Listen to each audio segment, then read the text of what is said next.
Hello and welcome to White Horse Music TV! My name is Richard Bodina and I'm co-owner of this wonderful shop with my lovely wife Michelle Bodina, who is not here currently.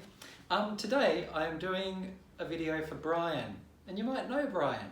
You might, you never know, he might just live next door to you.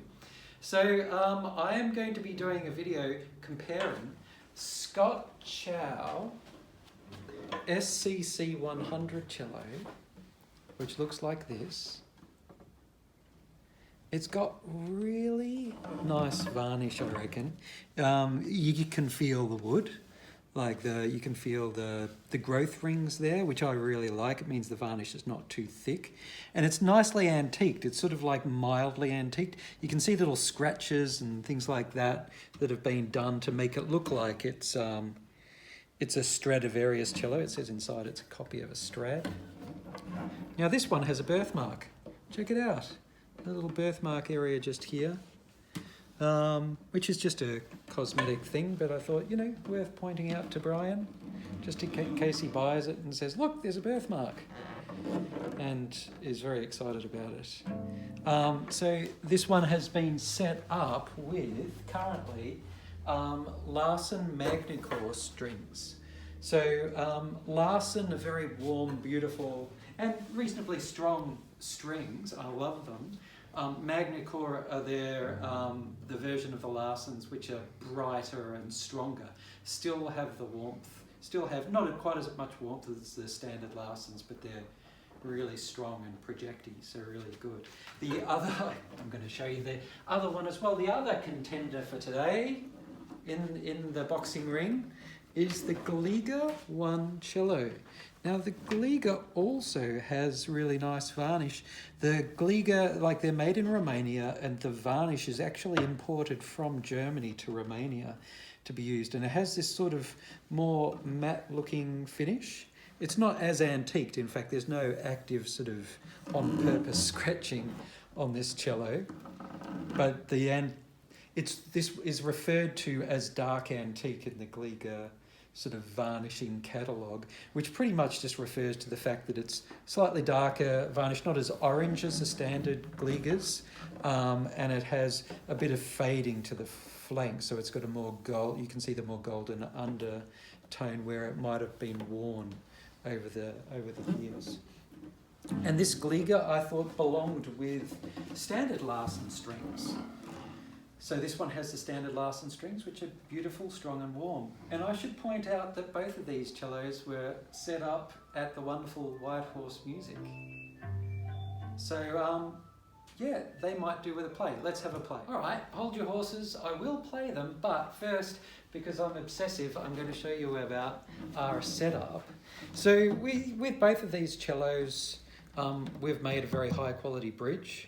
You know, one question that sometimes gets asked is why maybe our Gliga cellos might cost more than the cello seller down the street.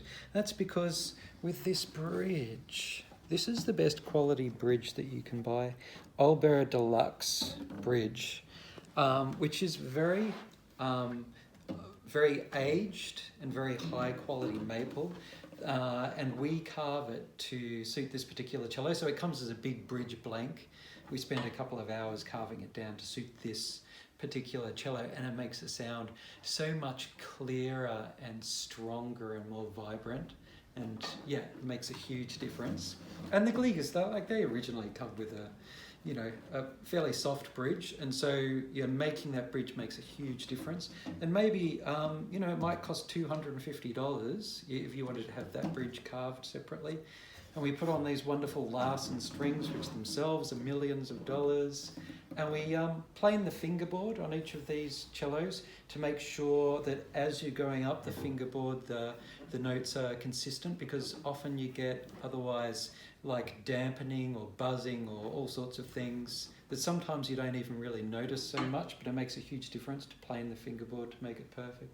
We lower the nut here so that it's, the action, the height of the strings is perfect between the bridge and the nut and the fingerboard. We refit those pegs so they're less likely to slip on out of tune, which obviously can be insanely frustrating for people when they're slipping out of tune. The other thing is we spend a lot of time making a brand new sound post inside each Gliga, and that makes a huge difference to the sound.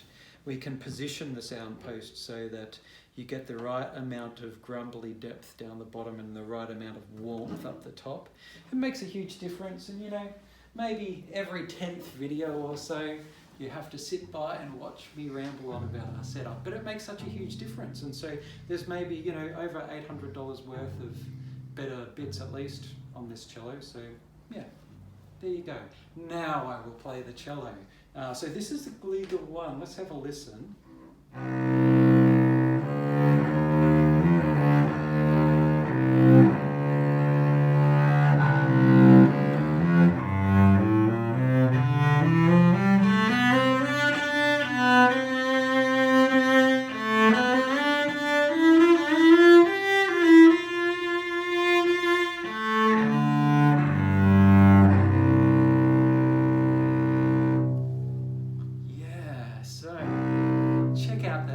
It's just like really rich.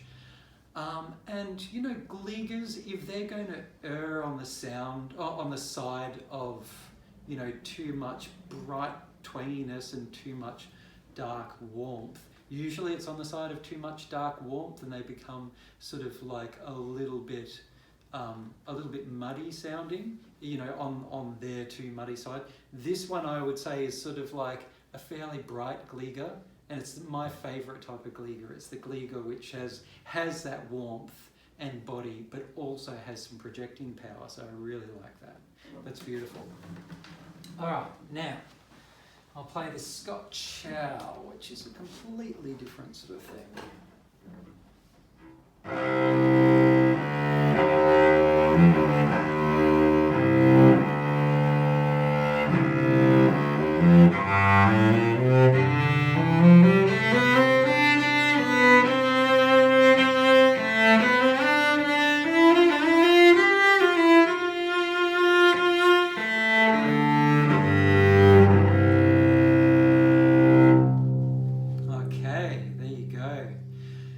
So I would say depth-wise, they're very, very similar. Like I didn't notice that much of a difference in depth between the two of them. Both have that really sort of deep, strong, grumbly sort of sound. The Scott Chow was definitely a little bit louder, despite that being sort of like a big sounding Gliga. This one is a little bit louder and a little bit more ringing as well. You can hear the notes ringing out. See, it all continues on after I take off the bow. The Gliga had quite a lot of ring. This one has even more ring, I would say. So more strength and more ring and more sort of like vibrance to the sound, but not as warm and sort of mellow sounding as the Gliga. So what I would expect from these two brands, that's usually their thing. The Gliga is usually warm and mellow, and the Scott Chow is usually brighter and stronger. But I just love them both. I reckon these are two really good examples of those two cellos, and Brian should definitely buy them both. Tell Brian what you think in the comments, let him know, and I'm sure he'll buy exactly what you say. Thanks for watching.